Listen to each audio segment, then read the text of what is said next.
embrace challenges. To be involved with the Cricket World Cup,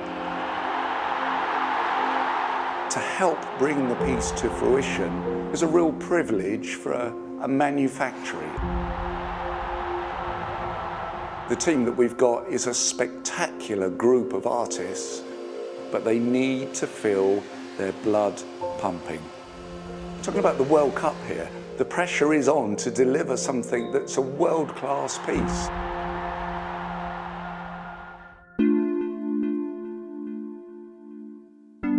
It was well designed in the mid-90s by a gentleman named Paul Marsden. Paul thought about it very carefully and put together all the elements of cricket to create the cup. The piece weighs about 11 kilos. Its height is 650 millimetres tall. Quite often you always start with 2D drawings, like drawings that have been done by hand, sketches, that sort of thing. It's always the starting point. And then any sort of computer-aided parts are always an addition to that. My uncle always asks me every time I see him, how am I getting on, what am I up to this time? He loves his cricket, so I was really impressed. Manufacturing is incredibly difficult, and you have to have an inbuilt depth to create these pieces. None of the components you can buy. These sections are fabricated by hand, as a blacksmith would make it. It's a challenging piece to make, and there's lots of hammering. The stumps that come up the side, but that's all, first of all it's spun, and then you have to sort of swage it down, basically making the metal skinnier. My job is to make this a mirrored finish. It slowly gets there from being a rough bit of metal to something that looks incredible. You can't see any dust on it, you can't see any scratches on it. It has to be perfect.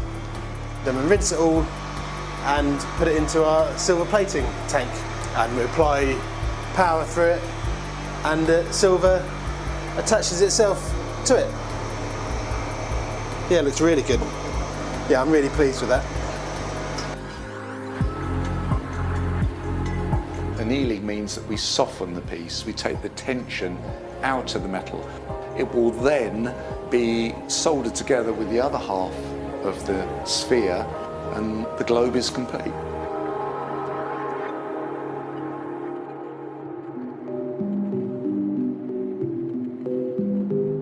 I started in '65, so near on 50 years. It's been my life. And a passion too. My wife says, I don't think you'll ever retire fully. It's all done freehand first, drawn, then scribed, and then cut. I've got a selection of cutters here that I use for different projects. Some of these handles are probably 200 years old, maybe. It's in you, it's in your hands. If I'm whistling at the bench, I know I'm doing it okay.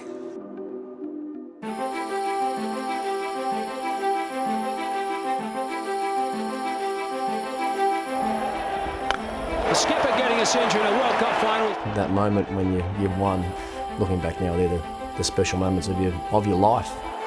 Just an incredible feeling, you know, the holy grail, the pinnacle of one-day international cricket.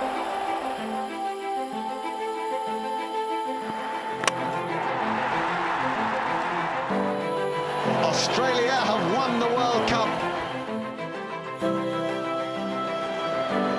There is a moment when the cup is lifted, where there's a huge intake of breath.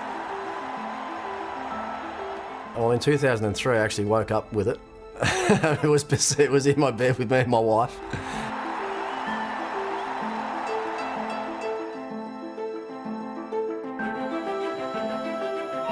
Hard to express what I feel today. I waited for 22 years, so surely the proudest day of my life.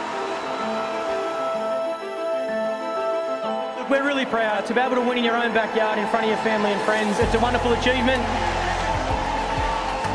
To have the Cricket World Cup in our workshop, being made, being presented next year on our own turf, it's a magical moment.